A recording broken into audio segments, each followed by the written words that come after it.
Good morning, guys. I just have a lot on my heart and mind, and I just wanted to share it with everyone. Over the past few weeks, months, I've just been chatting with more and more people, asking them about their disciple making relationships, what they're in, just asking a simple question: are you discipling someone? Have you been discipled before? And then having them talk more about that. And what I'm hearing is a description of so many things that aren't discipleship. I'm hearing descriptions of friendship. I'm hearing descriptions of maybe an accountability partner. I'm hearing even descriptions of a mentorship. But I'm not hearing discipleship. I'm hearing community. But this idea of what Jesus did when we read in Matthew 4, come and follow me and I will teach you how to fish for people. I'm not seeing that or hearing that so frequently. I do think that there's a confusion or blindness that so many people have that think they are in a disciple-making relationship, and that they're doing what God has commanded us to do through the Great Commission, but they're not. And oftentimes we think we're doing it, but when we think we're doing it and we're not, we're in this perfect space of not being as effective as we could be, or God has called us to be. And ultimately, it's just not a good thing for each one of us. And so as I think about Jesus and what he was doing as a disciple maker, it was intentional. It was, come and live life with me and let me reproduce this heart that I have for making disciples in you. It was not just a friendship. It was not, these are my people. It was not an accountability partnership. It was discipleship.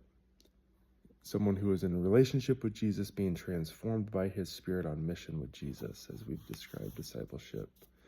And so I just encourage you to think about that. I encourage you to talk to your friends at church about that.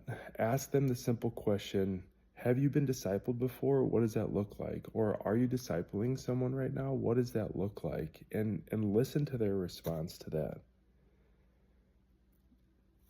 Jesus lived with eternity in his mind.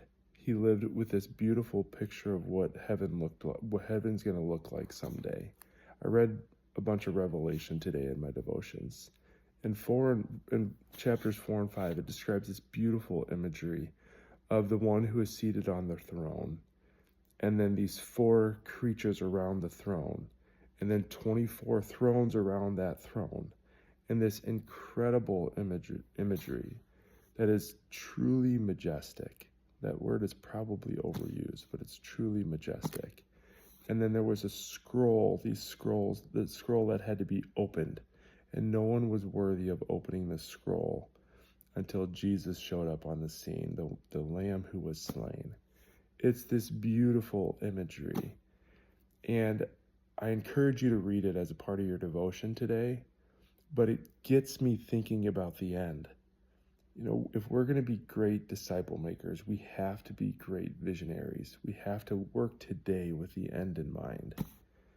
And so I just want to encourage you to really think about, what does it mean to be in disciple-making relationships and to be talking to people about being in disciple-making relationships. That's something that I want to chat about at our next meeting in greater detail, and look at the difference between friendship, God calls us to it, mentorship, accountability relationship, and or discipleship. They're all important, but they're not all discipleship. So anyway, food for thought as we spend our next couple of weeks thinking about this upcoming meeting. But I appreciate you guys. I love each one of you.